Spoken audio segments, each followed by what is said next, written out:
un yo lujurioso ha entrado en el cerebro de uno, en vez de identificarse con ese yo gozando de la escena a lo lindo, proceder en forma diferente, decir, hombre, me está molestando demasiado este yo, voy a desintegrarlo, voy a volverlo polvareda cósmica, para que no me siga atormentando con sus morbosidades. Luego, sumergirse en meditación, tratando de comprender lo que es la lujuria. ¿A qué sirve la lujuria?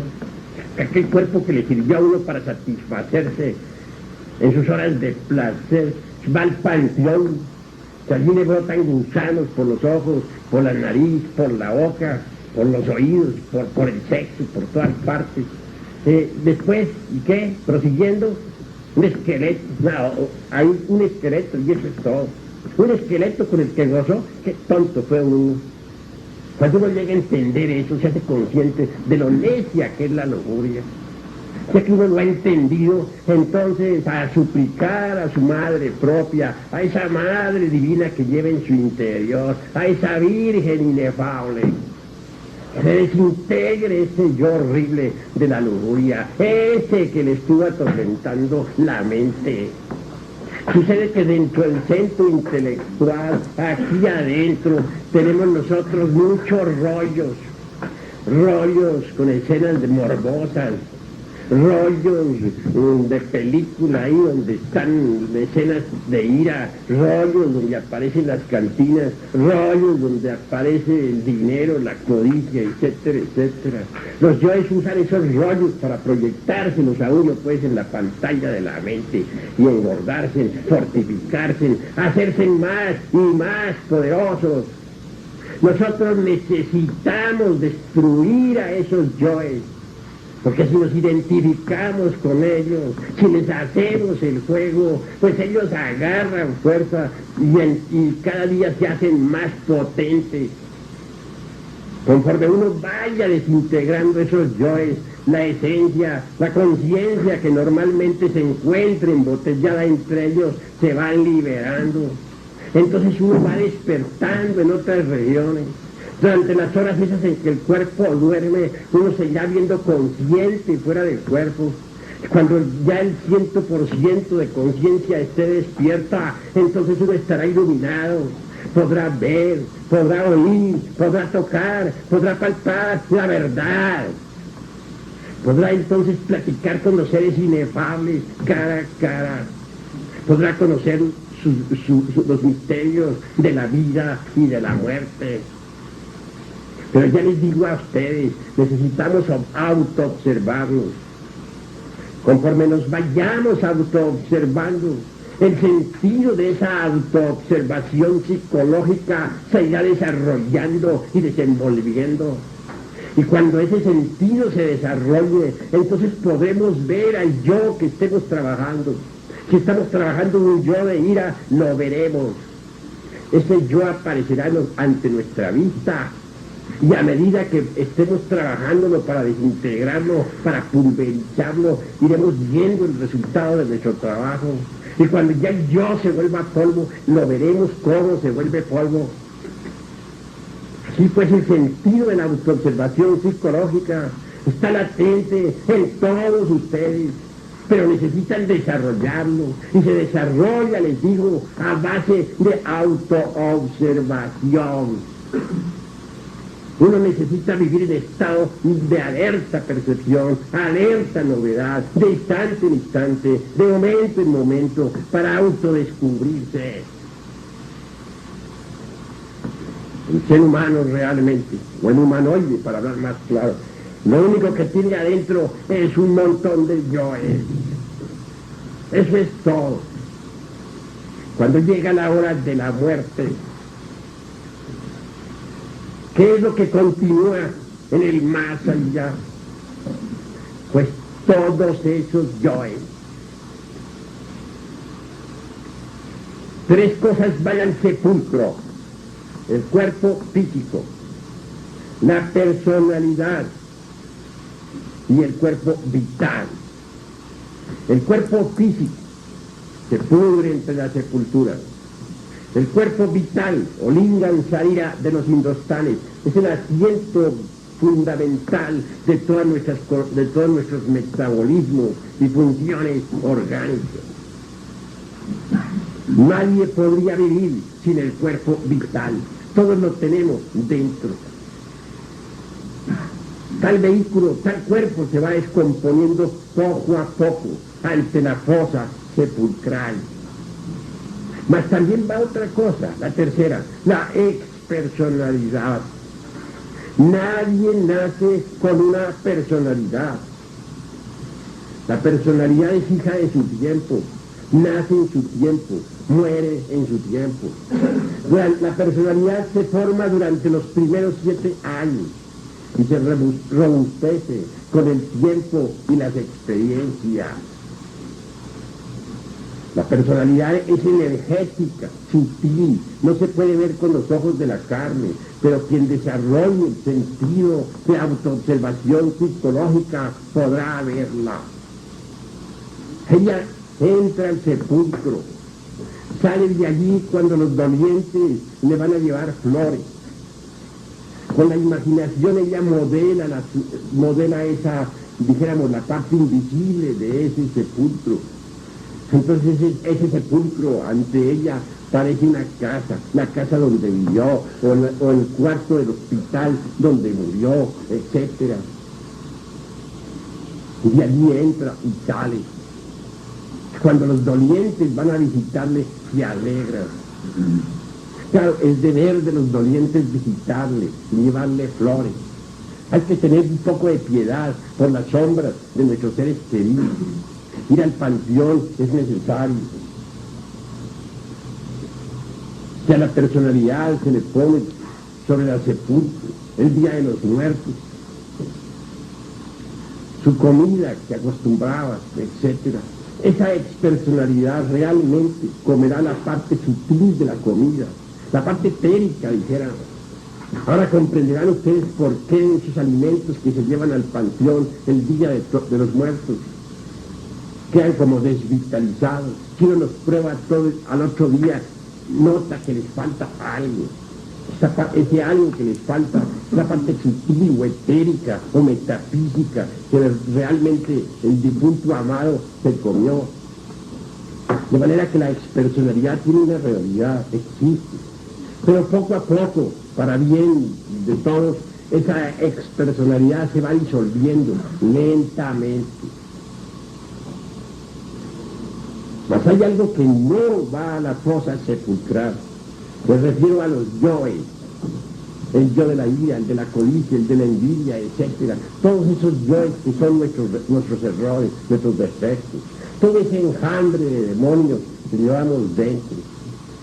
Esos no van a la fosa sepulcral, esos continúan en la quinta dimensión, van y vienen y se mueven por todas partes. Viven en la quinta dimensión, viven inconscientes como sonámbulos. Esos yoes tienen existencia, existen realmente. Obviamente la eternidad se los devora, más tarde los expulsa. Hay una ley que se llama la ley del retorno de todas las cosas. Es decir, todo retorna, todo regresa, todo vuelve al punto de partida original. Los astros regresan siempre alrededor de sus soles, al punto de partida original. Los átomos dentro de las moléculas, en órbita alrededor de sus centros de gravedad, regresan al punto de partida original. ¿Por qué seríamos nosotros una excepción? ¿Por qué? Si regresan las estaciones, si regresan los átomos y los astros, si todo vuelve al punto de partida original, ¿por qué nosotros podríamos ser una excepción? Dios no viola sus leyes, ellas siempre son inmutables. Así pues, es necesario entender que los astros y nosotros todos regresamos. En su tiempo y en su hora, la esencia, la conciencia, quiere volver y vuelve. ¿A dónde vuelve? Se nos ha dicho que continúa en la semilla de nuestros descendientes. Y así es. Así es. Obviamente, los seres humanos todos tienen un 3% de conciencia despierta y un 97% de conciencia dormida. Pero ese 3% de conciencia despierta no está embotellado. Lo que está embotellado es el 97% de conciencia. El 3% de conciencia libre impregna al huevo fecundado en su tiempo y en su hora. Y entonces se forma un nuevo organismo dentro del vientre materno. Uno va a nacer entre aquellas parejas con las que está relacionado. Está relacionado por vínculos de sangre. Normalmente continúa en la semilla de sus descendientes, pero continúa y allí vuelve. Repito, la esencia impregna al huevo fecundado y se forma un nuevo cuerpo físico. Ese cuerpo se forma en el vientre materno. Los ángeles del destino dotan a ese cuerpo físico del principio vital, del asiento vital. Y cuando nace la criatura, cuando viene al mundo, entonces la esencia penetra, es decir, lo que es de conciencia libre, penetra dentro del cuerpo del recién nacido. Y nace el niño, viene a la existencia. Durante los primeros meses de nacido el niño, aún más durante los primeros 3 años, los yoes todavía no han tenido oportunidad de meterse en ese cuerpo de la criatura. Esos yoes dan vueltas alrededor de la cuna, van y vienen libremente. Quieren meterse, pero no tienen la oportunidad, porque para meterse se necesita la personalidad, y la criatura nace sin personalidad. Necesita formar una nueva, y la forma durante los primeros 7 años de la infancia. Más tarde comienzan esos yoes a meterse dentro del cuerpo del niño. Entonces aparecen los primeros relámpagos de ira o de celos, etc. Pero mientras esos yoes no se han metido en el cuerpo de la criatura, el niño es absolutamente inocente. Sin embargo, el 3% de conciencia que tiene ahí metido en el cuerpo le da autoconciencia.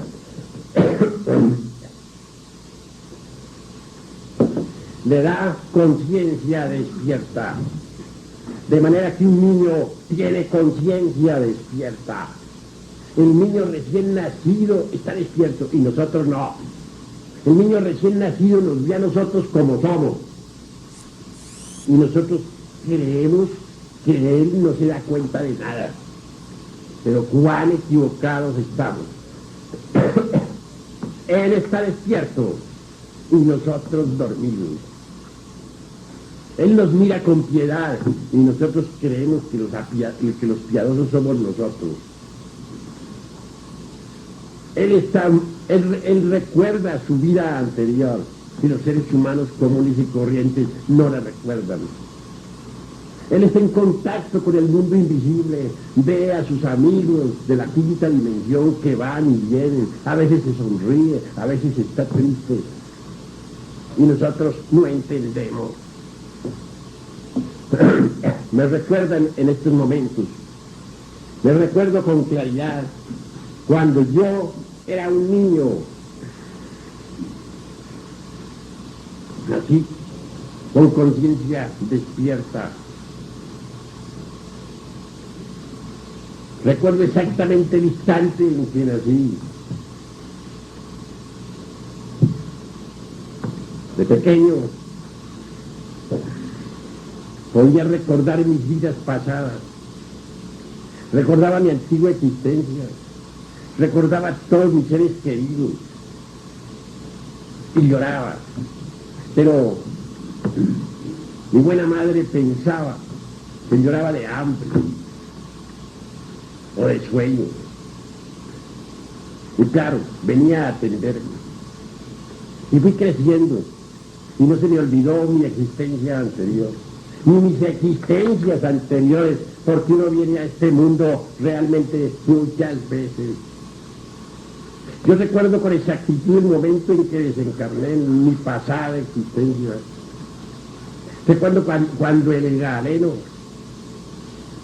tomó el pulso de mi mano y luego sentándose en la única silla que existía entonces en esa casucha horrible donde desencarné, moviendo la cabeza negativamente, dijo: este caso está perdido.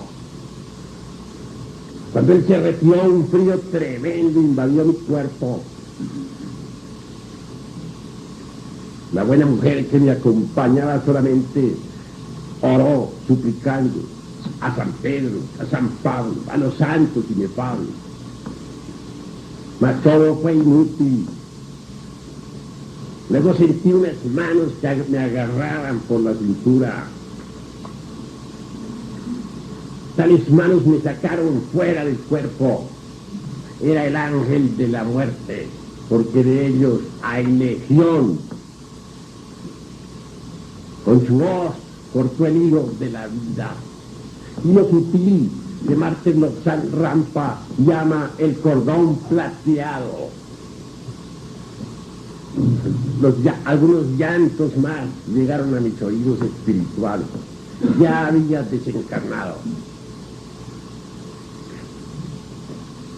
Pasó algún tiempo antes de que volviera a tomar cuerpo.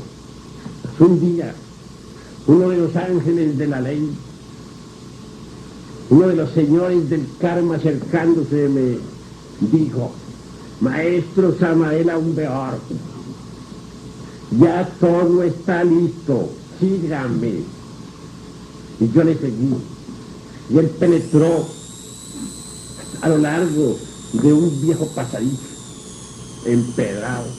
Llegó a un patio lleno de macetas. Y yo le seguí. Atravesó por unas salas. Yo iba atrás de él. Y al entrar a una recámara, llegaron a mis oídos los sufrimientos de una mujer que tenía dolores de parto. Miré y vi algo más. Un hilo muy sutil me conectaba con ese cuerpecillo que estaba por nacer. Y nació la criatura. Y en el instante en que hizo su primera respiración, me sentí atraído instantáneamente hacia el interior de aquel cuerpecito. Esto es algo, sentí algo muy similar a lo que siente una persona que duerme. Y alguien viene y la toca. Instantáneamente esa persona despierta. Yo al despertar me encontré metido dentro de un nuevo cuerpo. Un cuerpo de niño. Lloré sorprendido. Claro, aquella enfermera que atendía consideraba que eso era normal, que así lloran siempre los niños que nacen. Más aún, recuerdo cuando después de la consabida operación aquella de cortar el cordón umbilical, se me colocó en el mullido lecho junto a mi madre.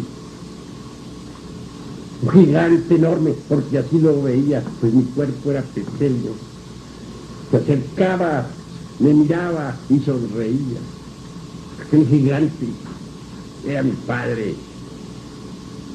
Y fui creciendo poco a poco, sin perder jamás el recuerdo de mi vida anterior. Y así como recuerdo mi vida pasada con todos sus detalles, peros y señales, recuerdo todas las existencias que he tenido en este mundo desde el amanecer de la vida. De manera que entonces puedo dar perfecto testimonio. Si las gentes creen, que crean. Y si no creen, que no crean. Eso ni le quita, ni le pone un punto, ni una coma a la realidad de lo que yo me acuerdo. ¿Quién podría arrancarme de entre los sesos lo que me acuerdo? Si viniera un sabio, el sabio más grande del mundo, y me dijera: señor, todo eso que usted dice es falso, yo diría: señor, usted puede ser muy sabio, pero usted no puede arrancarme entre los sesos lo que yo me acuerdo. Es la verdad. ¿Cómo podría mañana alguien decirles a ustedes que ustedes no estuvieron aquí en esta sala? Es decir, si alguien fuera un sabio y les dijera a ustedes que que lo que tuvieron fue una alucinación, ustedes jamás estuvieron en esta sala, que nunca escucharon al maestro Samael aún Beos, ustedes le responderían al sabio: Señor, usted podrá saber mucho, pero que yo estuve, que lo estuve escuchando, eso sí que no me lo arranca ya bien entre los sesos. Así me pasa a mí con el recuerdo de las vidas anteriores. Conocí al egipcio y al romano, conocí la Atlántida y puedo hablar de ella, vi cómo perecieron los atlantes. Soy un testigo de la aurora de los siglos. Yo vi salir la tierra entre el caos, y por eso doy testimonio, y por eso lucho, para poder hacer a las gentes partícipes de ese camino que conduce a la liberación final.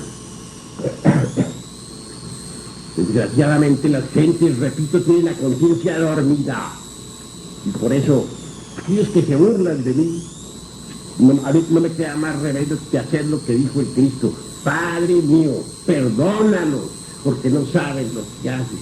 Es obvio, están dormidos. Si estuvieran despiertos, no se burlarían. Entonces, ¿qué me queda? Perdonarlos, llamarlos. Eso es obvio. Así pues, que bien vale la pena luchar uno por una autotransformación radical. Necesitamos cambiar, necesitamos ser diferentes, volvernos distintos. Esto solamente es posible eliminando de nuestra psiquis, eliminando de nuestro interior estos yoes diablos que personifican a nuestros errores. Algunos de ellos a veces toman gran fuerza eléctrica. Me refiero, por ejemplo, al famoso diablo prestidigitador. Ese yo es un yo que algunas personas lo tienen. Se carga con la fuerza eléctrica sexual, sobre todo en los jóvenes, sean estos varones o hembras, y tiene poder a veces para producir fenómenos físicos, mover mesas, dar golpes en determinados lugares, etc. Conocí el caso de una joven que era perseguida constantemente por un tal de esos diablos prestidigitadores. Era un yo de ella misma, no era de otra persona. Pero ella lo llamaba, le daba un nombre, le decía Luzbel. Sucedió que aquella mujer, que era una pobre criada, sufría lo indecible. Donde quiera entraba a trabajar y ahí la corría. ¿Saben ustedes por qué? Sencillamente porque en presencia de ella se suscitaban fenómenos espantosos, horribles. Los platos que iba a servir a la mesa de pronto resultaban por los aires. La comida, cuando ya estaba lista para comer, resulta que era llenada de pronto de arena, de piedra que caía no se sabe de dónde. Las mesas se levantaban solas en el aire. Ruidos extraños en las bardas. La mujer siempre tenía dinero. ¿Por qué? Porque el diablo prestidigitador le lanzaba siempre una monedita y a tostón. No era más que ya tostón, pero ella estaba contenta con su tostón diario. Los fenómenos eran terribles. A mí me tocó investigar el caso. Yo lo vi. No tenía remedio, desgraciadamente, porque era un yo de ella misma. Ella misma lo había fabricado en alguna existencia anterior. De manera que el caso estaba perdido. Por allá andaba la pobre mujer de casa en casa. Ya en ninguna parte la recibía. Cuando aparecía por ahí algún travieso, algún don Juan Tenorio, intentaba naturalmente abusar de ella, pues nomás no podía. ¿Por qué? Cuando iba a querer abusar de ella sexualmente, comenzaban los ruidos espantosos en el techo y a caer piedra. El pobre galán tenía que huir despavorido. Conocí ese caso, me consta, y de eso doy testimonio, de ver un yo de ella, un yo prestidigitador. Así pues, mientras uno no haya disuelto los yoes, uno no es más que un montón de diablos. ¿Qué es lo que continúa más allá de la muerte? Un montón de diablos. Lo grave es que a uno se le asignan ciclos de a 108 existencias. Si uno no puede o no es capaz de desintegrar estos diablos que uno carga adentro, ¿qué sucede? Que al cumplirse las 108, pues va para abajo, ingresa en la involución sumergida de los mundos infiernos. Esos mundos existen. ¿Ustedes creen que el Dante Alighieri, el autor de la Divina Comedia, estaba loco? ¿Ustedes creen eso? ¿O creen que es un simple versito aquel salido de la mente alucinada de algún poeta? No, el Dante Alighieri era un iluminado, era un maestro, fue un iniciado. Les digo, entre otras cosas, que el Dante Alighieri ya se reencarnó y vive actualmente otra vez en Italia. Es un maestro, de verdad, un maestro iluminado, y está consciente de que es un maestro. Si no estuviera consciente, pues sencillamente, pues no sería maestro. El Dante vive. El infierno del Dante tiene realidad. Él habla de los 9 círculos dantescos. ¿Acaso no hablan también nuestros antepasados de Anáhuac? ¿No hablan del Mictlán? Todos dicen que tiene 9 círculos. ¿Y no hablan del infierno también los sufis mahometanos? ¿Y no lo mencionan acaso los parsis? ¿O los budistas? ¿O los chinos? De manera que los mundos infiernos están ubicados dentro del interior de la tierra. Así como existen dimensiones superiores, también existen infradimensiones. Ustedes ven esta mesa. Aquí hay largura, aquí hay anchura, aquí hay altura. He ahí las 3 dimensiones. Mas existe una 4ª dimensión, que es el tiempo. Más allá de esa 4ª dimensión hay una 5ª. Más allá de la 5ª una 6ª, más allá de la 6ª una 7ª. Y hay también 2 dimensiones superiores, que son 9 por todo. Mas debajo de este mundo tridimensional en que vivimos, hay también 9 infradimensiones ubicadas dentro del interior de la tierra. En ellas viven los perdidos. Cuando se han cumplido las 108 existencias, ya no se le da a uno más cuerpo físico. Ingresa la involución sumergida de los mundos infiernos. Allí involuciona en el tiempo, hasta llegar a la muerte segunda. Repito, el Dante no estaba loco. Y el que se atreva a decir que el Dante estaba loco, ese realmente es un necio. El mundo ha reconocido al Dante y lo seguirá reconociendo, al autor de la Divina Comedia, al buen discípulo de Virgilio, el poeta de Mantua. Sí, pues que el Dante florentino, repito, no estaba loco. Y describió esos mundos infiernos en forma simbólica. No lo habló crudamente, no lo dijo literalmente, porque en aquella época no se podía hablar como estamos hablando ahora aquí. ¿Quién hubiera hablado en su forma cruda? Pueden ustedes estar seguros que lo habrían quemado vivo en las hogueras de la Inquisición. Y tuvo que saber hacer la cosa, saber escribir inteligentemente para los comprensivos. Él nos muestra ya en el interior de la tierra cómo esos condenados se volvían pedazos, se vuelven polvo. Eso lo dijo, y está escrito, y ustedes léanlo, ahí está. Las religiones tampoco están locas, señores. ¿Creen ustedes acaso que la religión cristiana está enseñando el infierno por puro dogma? ¿O creen ustedes que la religión de Mahoma o la de los budistas por pura tontería enseñan el infierno? Si todas las religiones hablan de un infierno, quiere decir que el infierno existe. Pero mundos infiernos, mundos dentro de mundos, ubicados en las 9 dimensiones de la naturaleza y del cosmos. Si no creen las gentes, que lo crean. Y si no lo crean, pues que no lo crean. Lo que es. Uno podría negar al sol decir que no existe, y han seguido existiendo. Uno podría decir que los mundos infiernos no existen, y siguen existiendo. Uno podría decir que este vaso no existe, y sigue existiendo. Uno puede decir lo que quiera, pero lo que existe, existe. Puede negarlo, pero sigue existiendo lo que existe. Hay modos de comprobación. El que llega a despertar conciencia puede visitar los mundos infiernos.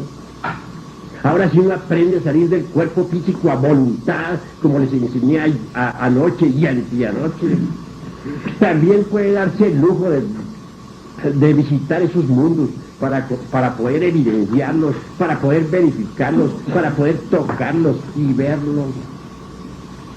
Cuando se han agotado las 108 vidas, entonces se ingresa en esas regiones.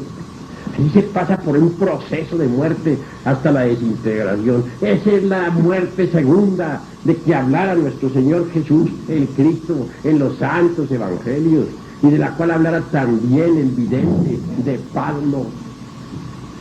Después de la muerte segunda, el alma libre ya, sin el ego, sin el yo, sin esos yoes, puede escaparse, salir a la superficie, a la luz del sol, para ingresar en los paraísos elementales de la naturaleza. Entonces vuelve a pasar por procesos evolutivos extraordinarios, asciende desde el mineral hasta el vegetal, desde el vegetal hasta el animal, desde el animal hasta el hombre.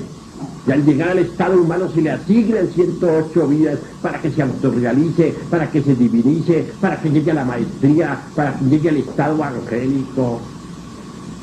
Mas si vuelve a fracasar, pues el proceso se repite. Y al fin y al cabo hay 3000 ciclos o edades de esas. Si alguien llegó a la rueda 3000 y nunca se convirtió en maestro, jamás se hizo adepto de la fraternidad de la luz interior.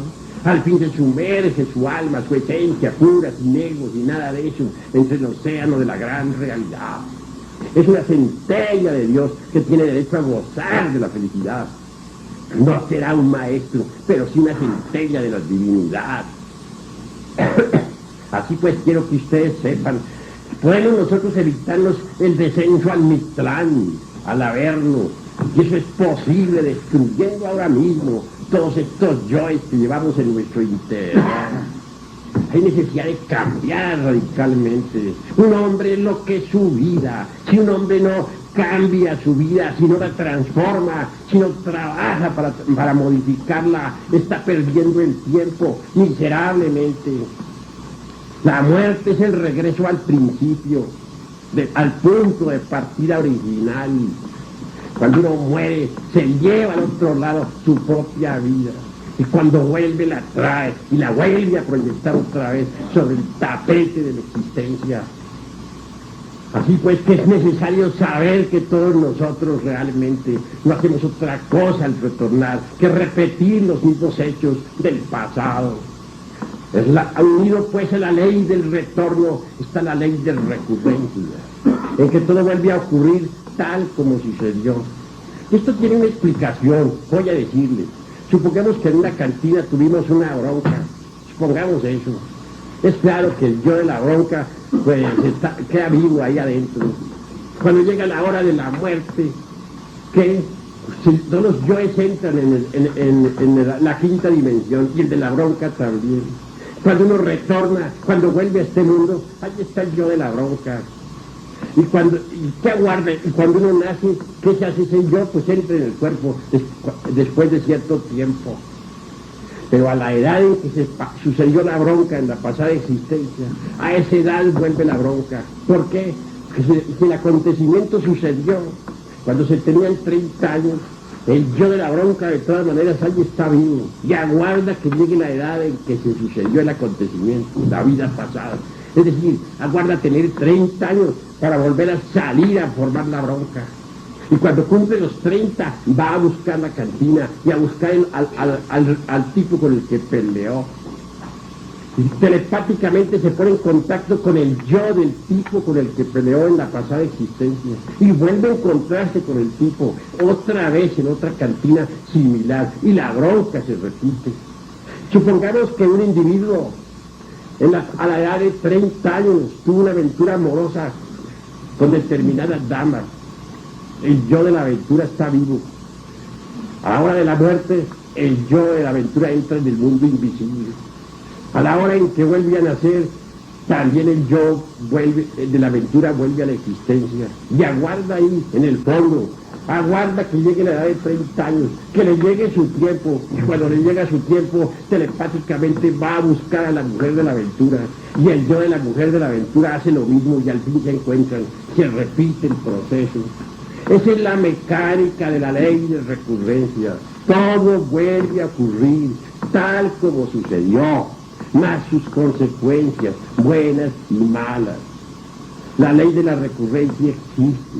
Algunos escritores la han citado, pero son pocos realmente, o mejor dicho, raro es el que sabe describir la mecánica de la ley de recurrencia. Esa ley existe. Nosotros vivimos repitiendo exactamente nuestros mismos errores. Cometemos ese error de estar repitiendo nuestros mismos errores. Nosotros cargamos dentro de nosotros mismos con los errores.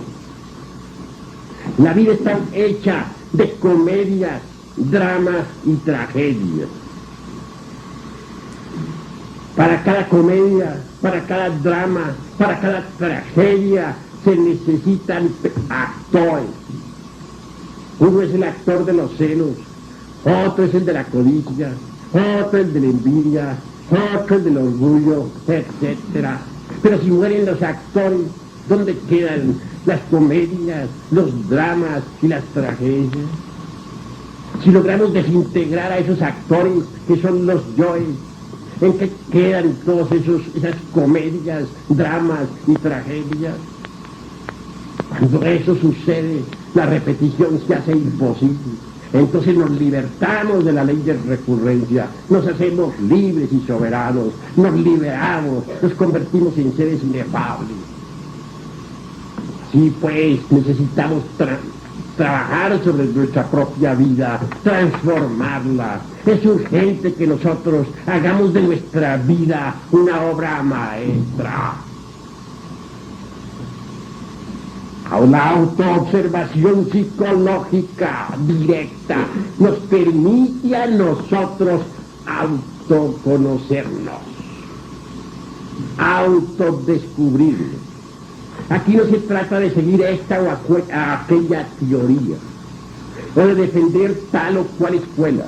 No, aquí lo que se trata es de autoobservarnos directamente, para autoconocernos, para saber quiénes somos, qué es lo que tenemos por dentro. Solo así podemos realmente trabajar sobre sí mismos y transformarnos. Hasta aquí mis palabras hoy domingo.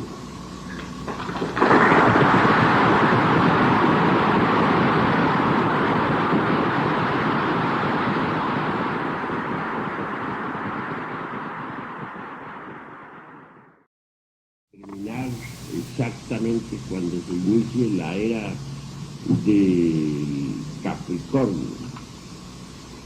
Si tenemos nosotros que Acuario se inició el 4 de febrero del año 1962, entre las 2 y 3 de la tarde, y si tenemos en cuenta que cada uno de estas eras dura 2160 años con minutos y fracciones y segundos, obviamente la era del Acuario viene a realizarse después del año 4000,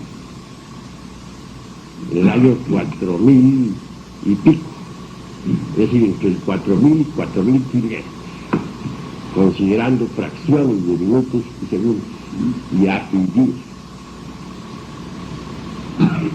¿Hay alguna otra pregunta?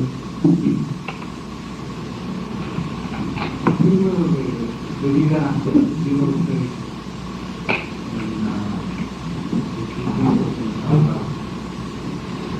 ¿Qué número de vida? Cuando usted habla del tiempo de su vida,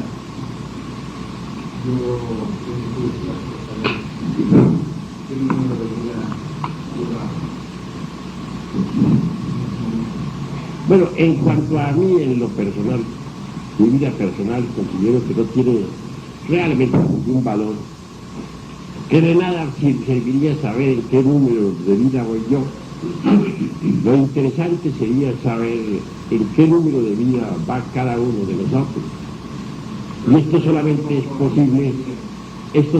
es posible autoexplorándonos, para autoconocernos.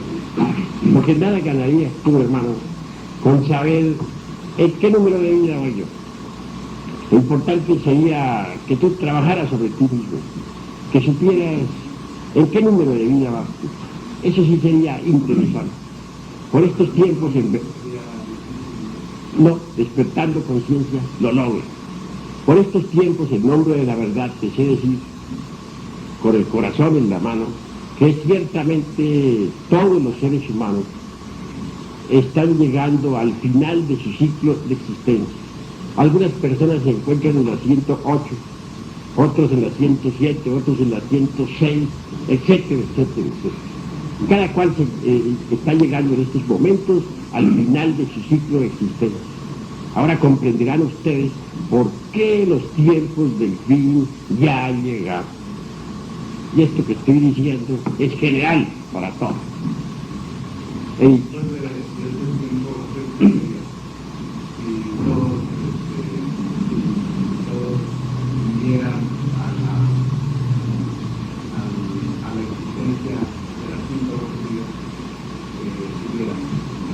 Pues individualmente, cuando se llega a las 108, obviamente se precipita el ego en forma definitiva dentro del reino mineral sumergido, involuciona entre las entrañas del planeta Tierra hasta llegar a la desintegración total. Ahora, si masivamente la humanidad llega al final de sus ciclos de existencia, incuestionablemente, masivamente irá entrando en grandes cantidades dentro de ese reino mineral sumergido.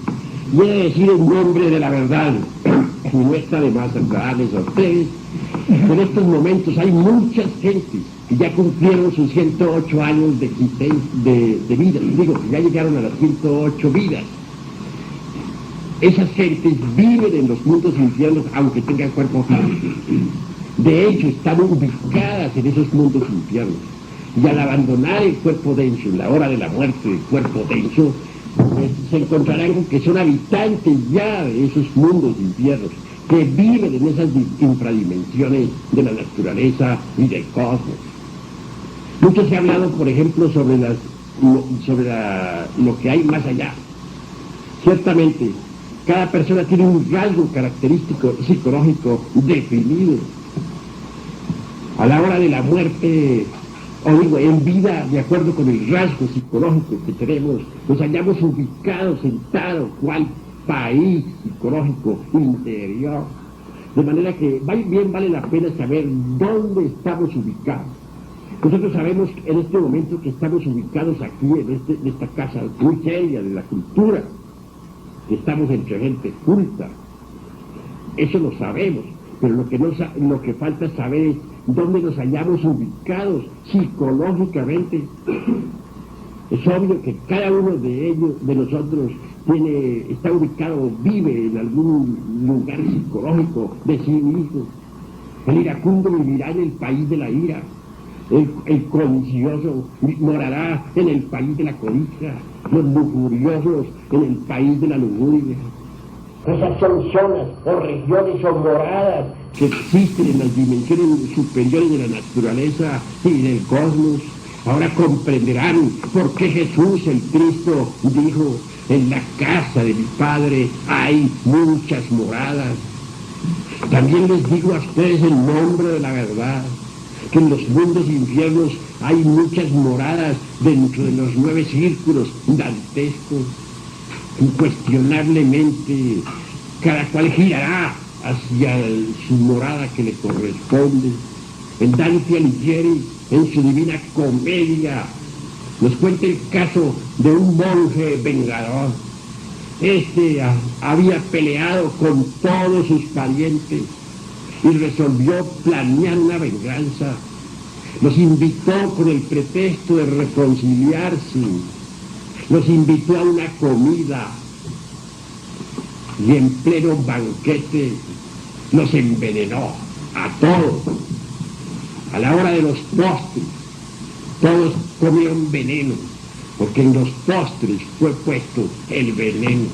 Nos dice Dante en la Divina Comedia que en ese preciso instante el ego, el yo, nada con otras personas, y claro, yo esas otras con otras, y todos jugamos algún papel en la cuestión del teje y desteje del destino de los seres humanos. Pero vean ustedes cómo giró hacia el noveno círculo dantesco. No hay duda que esa clase de crímenes tan horribles se pagan de esa forma. Los iracundos pues irán hacia la quinta región, hacia el quinto círculo, incuestionablemente. Los fornicarios naturalmente que tendrán que girar hacia el sexto círculo. Pero la cruda realidad es que en los mundos infiernos existen.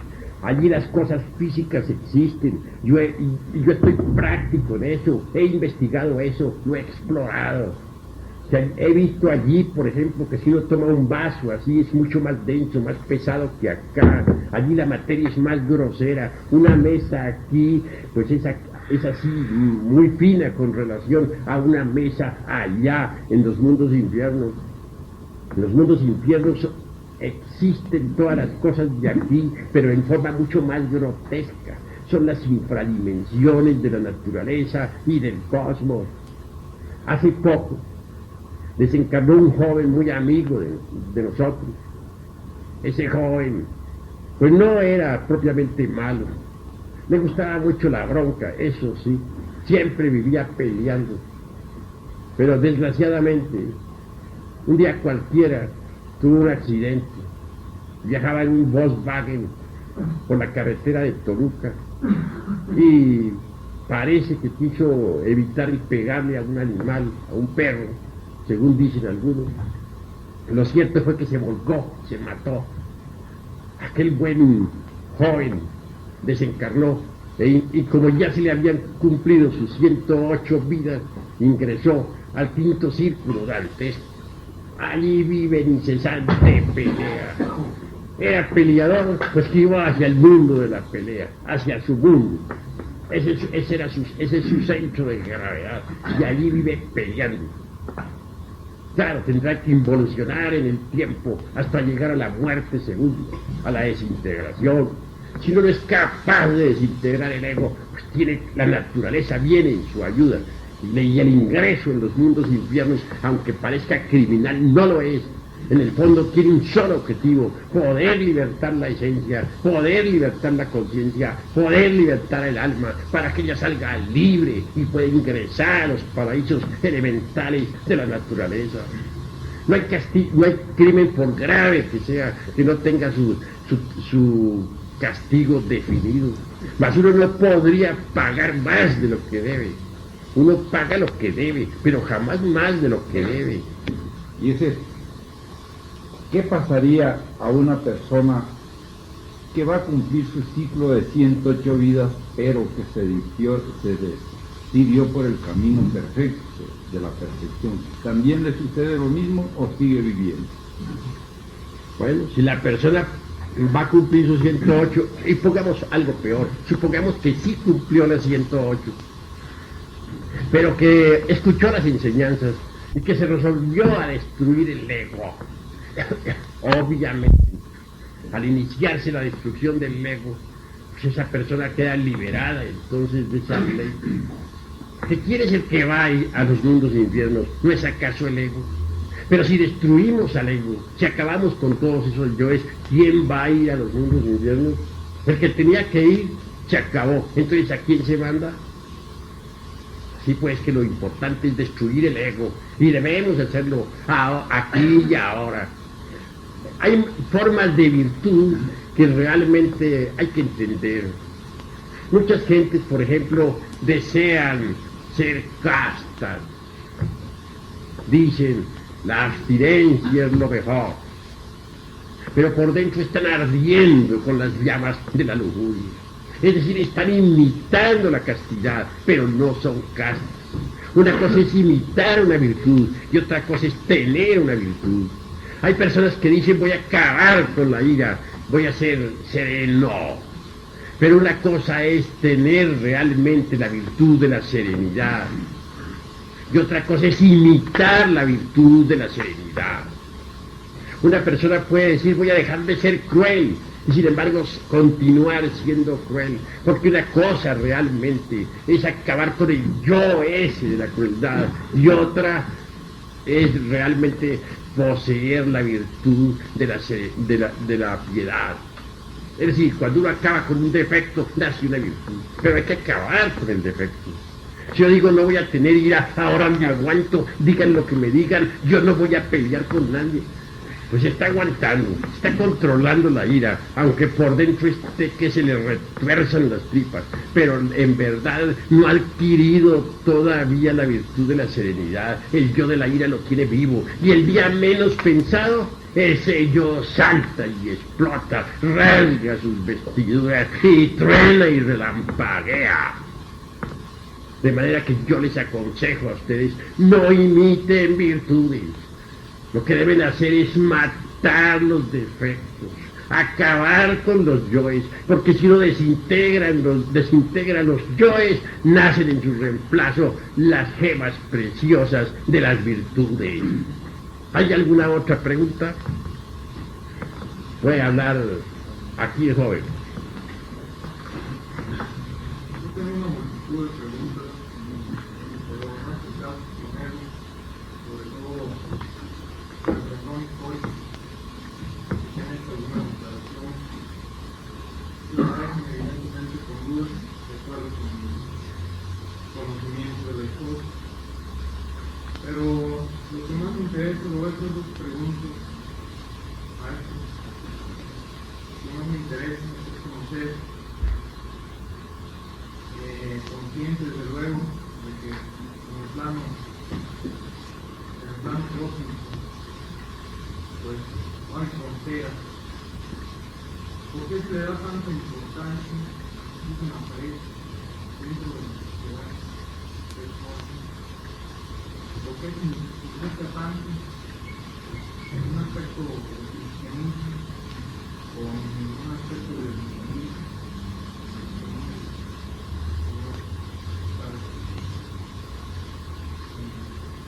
Desde luego, como le digo, tomando en cuenta que en el plano cósmico no hay fronteras, pero a mí sí me llama la atención el hecho de que se necesita tanto en la pared, en un personaje muy especial, que como se le toma por encima de muchos otros avatares, yo aquí que tienen tanto valor, tanta trascendencia en el momento espiritual, en el estado, como cualquier otro.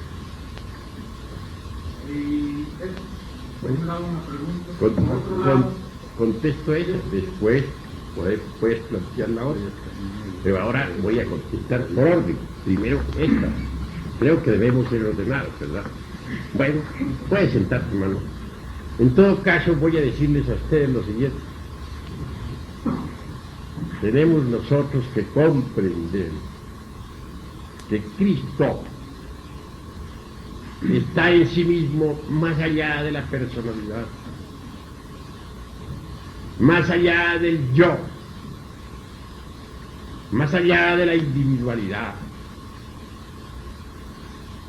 El Cristo es el Logos, unidad múltiple, perfecta. Cristo cósmico se expresa a través de cualquier hombre que esté debidamente preparado. Un día se expresó a través del gran Kabir Jesús. Otro día resplandeció a través del Gautama Buda Sakyamuni. Nadie puede negar que Juan el Bautista también fue una manifestación del Señor. Nadie podría negar que él se expresó con todo su vigor, se manifestó con toda su potencia en Hermes Trismegisto, el 3 veces grande, Dios ibis de todos. Nosotros los mexicanos tenemos también aquí a nuestro Cristo histórico. Quiero referirme en forma enfática a Quetzalcóatl. Cuando un hombre trabaja de verdad sobre sí mismo, en forma íntima, recibe la Navidad del corazón. Inútilmente habrá nacido el Cristo en Belén si no nace en nuestro corazón también. Inútilmente él habrá muerto y resucitado si no muere y resucita en nosotros también. Jesucristo. Jesús significa en hebreo Yeshua, y Yeshua es Salvador. Obviamente, Pablo de Tarso rara vez se menciona al gran Kabir. Pablo de Tarso cita siempre al Jesucristo interior, al Cristo íntimo, que es nuestro Salvador interior profundo. Cuando un hombre, repito, está trabajando sinceramente sobre sí mismo, pasa por la Navidad del corazón. Cuando un hombre recibe la iniciación venusta, pasa por la Navidad del corazón. Entonces el Cristo íntimo, el Jesucristo interior, porque el Cristo es Yeshua, Salvador, se manifiesta dentro de tal hombre. Nace como un niño entre este establo que tenemos, lleno de los yoes, de los deseos. Y a medida que el niño este va creciendo dentro de nuestro interior, se va manifestando cada vez más y más.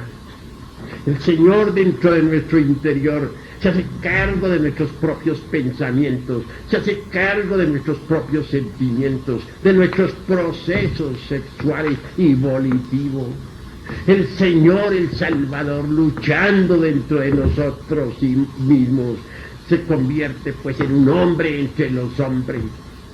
El Señor luchando dentro de nosotros mismos tiene que pasar por todas las tentaciones. Él tiene que eliminar a los yoes en sí mismo. Él tiene que vencer las tinieblas en sí mismo. Y a medida que va creciendo y se va desarrollando, se va expresando mejor. Y al fin llega un momento en que el Señor dentro de nosotros mismos tiene que pasar por todo el drama cósmico. Señor dentro de nosotros mismos tiene que vivir todo el drama de los evangelios. El Señor dentro de nosotros mismos tiene que sufrir los suplicios de la pasión. El Judas del deseo le traiciona incesantemente. El demonio de la mente, que es el segundo traidor, incesantemente se lava las manos. ¿Quién no trata de justificarse? ¿Quién no trata de evadir sus errores? ¿Quién no busca siempre disculpas? Y el demonio de la mala voluntad, ese Caifás que cada uno de nosotros carga adentro, siempre incesantemente aborrece al Señor. Así pues el Cristo íntimo tiene que ser traicionado por estos yoes perversos que cargamos dentro. Y son estos yoes los que gritan, crucifixia, crucifixia, crucifixia. Y al fin sube el Cristo íntimo al Calvario. El Cristo íntimo debe ser coronado de espinas y tiene que recibir latigazos en nuestro interior y sube por nosotros al Calvario. Esto sucede allá adentro, en las profundidades, en el fondo vivo de nuestra conciencia superlativa. Lo último que hace el Señor es con su muerte matar a la muerte. Por eso escrito está: salida en la muerte con victoria. ¿Dónde está, oh sepulcro, tu aguijón? ¿Dónde, oh muerte, tu victoria? Así pues el Cristo íntimo, el Jesucristo íntimo, es nuestro Yeshua, nuestro Salvador. ¿Quién otro va a salvarnos? Necesitamos una ayuda. ¿Quién otro la va a dar? Así es como el Cristo viene a salvarnos, nos salva desde adentro. El gran Kabir Jesús, hace ya cerca de 2000 años, vino allá en la Tierra Santa. Sigue siendo venerado por nosotros, porque fue Él el que nos trajo esta enseñanza. Él se refirió al Jesucristo íntimo de cada uno de nosotros. ¿No fue acaso el Buda Gautama también quien enseñara a los indostanes y todo lo que es el Buda íntimo? Así también Jesucristo, aquel gran Kabir, nos enseñó la doctrina del Jesucristo íntimo de cada uno de nosotros, del Cristo cósmico en nosotros, de nuestro Cristo secreto. Él viene a nosotros con la iniciación venusta. Hablando en Cábala diré, Él viene a nosotros en la iniciación de Tiferet. Pero hay que trabajar mucho. Hay que hollar la senda de la castidad. Hay que transmutar las energías creadoras para poder recibir el advenimiento del fuego. Solo así, transmutando nuestras energías creadoras, hollando la senda de perfección, siendo castos de verdad en pensamiento, palabra y obra, podremos de verdad recibir la iniciación venusta. Esa es mi explicación en relación con el gran Kabir Jesús y el motivo por el cual nosotros le respetamos. ¿Cómo no va uno a respetar a su maestro, al que le enseñó esta doctrina? ¿Alguno de ustedes se pronunciaría contra su maestro?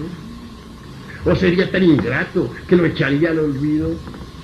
Él es el instructor del mundo, el Cristo íntimo es el instructor del mundo, porque el Cristo íntimo es el que habla a través de los profetas, es el que habla a través de los avataras, es el que se manifiesta a través de aquellos que han mostrado el camino de la liberación. ¿Algún otro hermano necesita una pregunta? Quisiera hacer esta aclaración. Mira, yo estudié también en el cristianismo, en el catolicismo, y me doy cuenta de lo que el mundo admira y venera. El mundo ha conocido al Cristo histórico, o sea, lo que ese Señor, que fue Jesús, dijo a través de los evangelios y las tradiciones. Aquí van a conocer el Cristo interno, que vive y palpita en el fondo mismo de nuestras propias energías creadoras. Algo totalmente separado de aquel histórico Cristo que conocemos. Es el que van a conocer ustedes. Ahí ese es el Salvador nuestro, ese es el que nos cambia, el que nos transforma. De modo pues que la confusión está en esto, que la gente habla del Cristo histórico. Nosotros hablamos del Cristo interno, vivo, que hay dentro de cada uno de ustedes y está latente en el poder sexual. ¿No? Que esa es la aclaración que más o menos viene a dar un diferendo entre los dos seres. ¿Alguno otro puede preguntar, hermano? No más quiero preguntar sobre si el Espíritu Santo es la conciencia eclesiástica. El Espíritu Santo es el tercer logos. En la Cábala es Binah. Incuestionablemente el Espíritu Santo subyace en el fondo de la energía sexual. Y viene a nosotros, adviene a nosotros. Conforme ollamos la senda de la castidad, cuando nos recibimos, Él nos ilumina y transforma radicalmente. Eso es todo.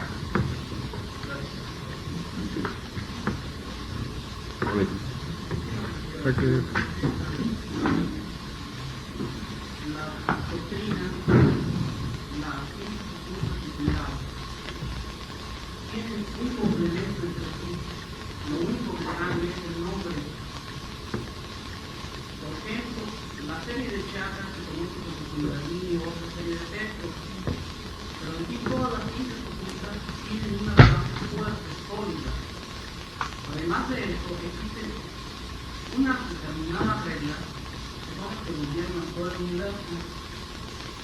Y los 7 principios herméticos, los principios vitales, entre ellos el de polaridad, que nos dice que todo tiene 2 polos, pero son una misma cosa. El amor y el odio son una misma cosa, solamente en diferente grado de polaridad.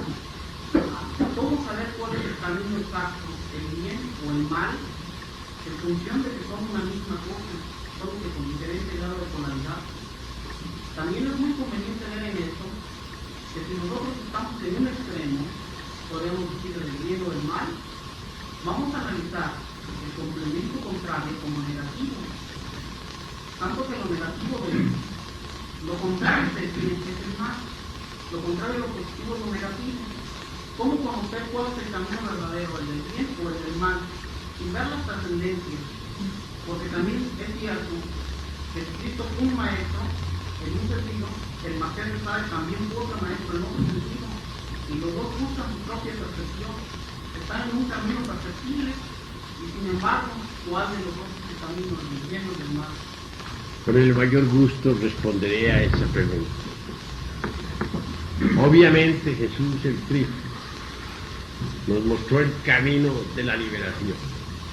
Nos enseñó la doctrina del Jesucristo interior, base fundamental de las epístolas de Pablo de Tarso.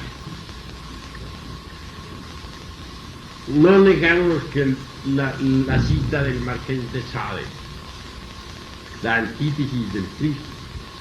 Obviamente el Marqués de Sade enseñaba el camino de la liberación a través del mal.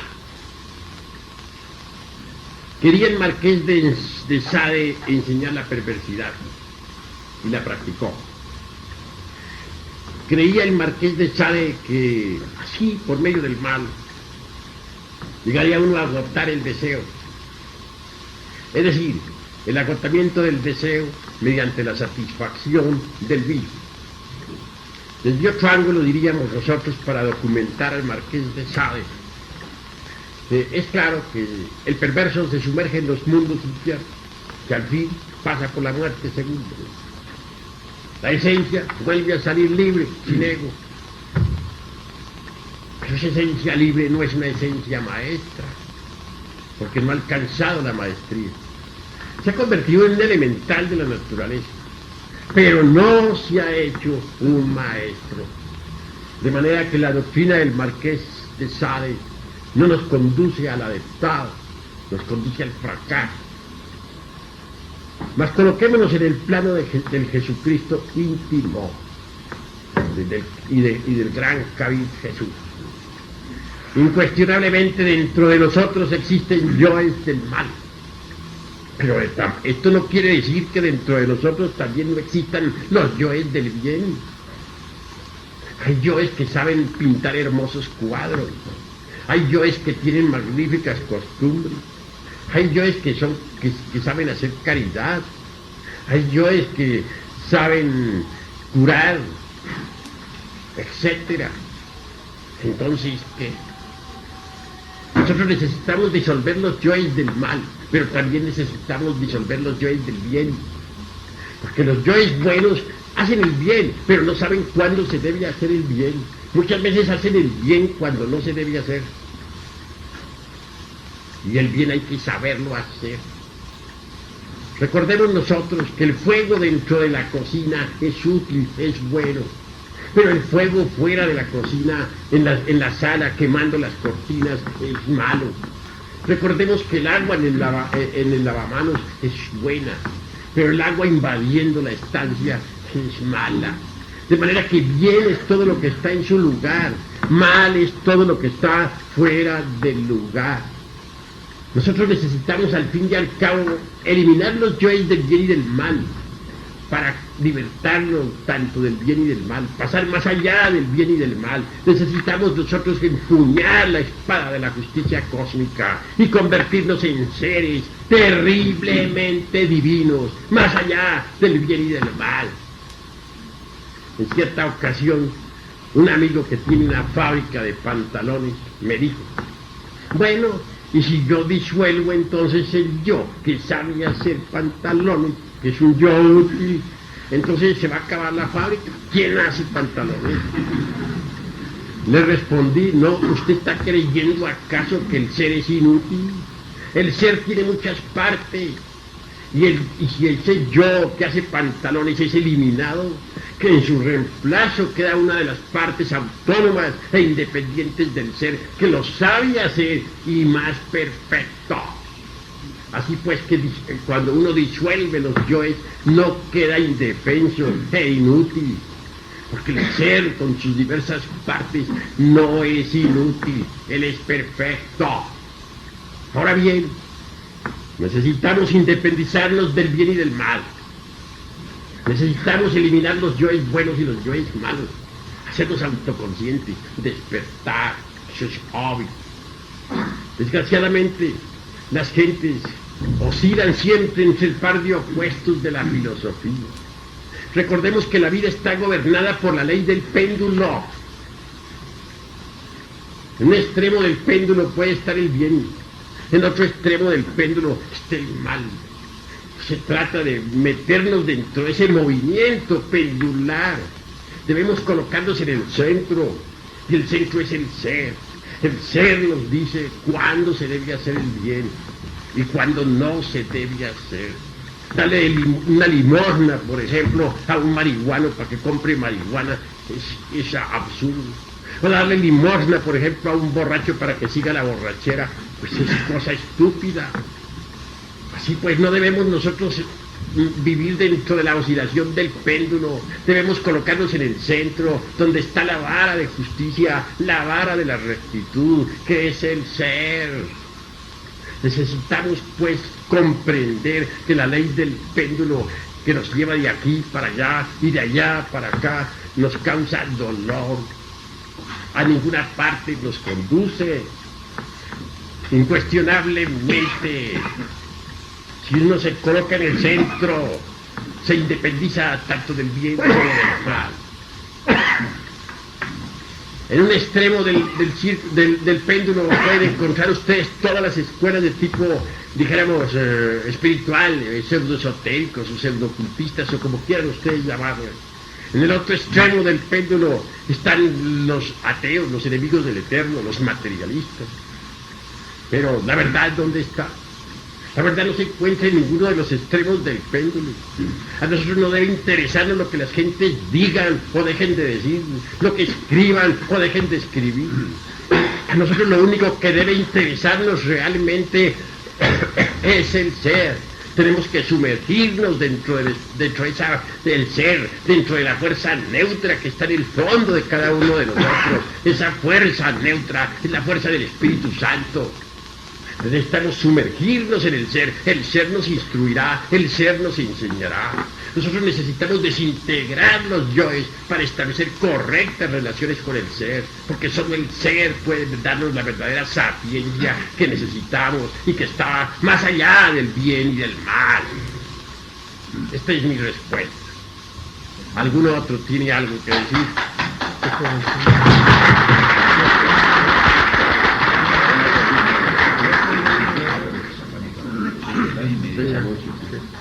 Bueno, perdón, pues con todo gusto, pues, si realmente lo es, sí, porque ya nos pasamos del tiempo que nos han permitido. Estoy a favor de ampliar su concepto a decir que nadie entiende por sí propio, que todo lo toma de los demás, y así habría una regresión, ¿verdad?, al pasado. Entonces, que vamos a salir en principio y el fin, ¿verdad?, de un discernimiento propio, de otra principio. Y no sea nada propio nosotros, ¿verdad? Todos lo estamos copiando los demás, lo estamos repitiendo. Bueno, cuando dije eso me refería obviamente a la maquinaria del cerebro. Es decir, para mí el cerebro es únicamente una computadora que va recibiendo datos del exterior por medio de los medios perceptivos, sentidos, los 5 sentidos. Va recibiendo percepciones como son movimiento, color, temperatura, etcétera, y las va metiendo en la computadora. Entonces el individuo con esa información lo único que está recibiendo son datos exteriores, o sea, su computadora. Pero esos datos pueden ser falsos o verdaderos. Entonces el individuo cerebralmente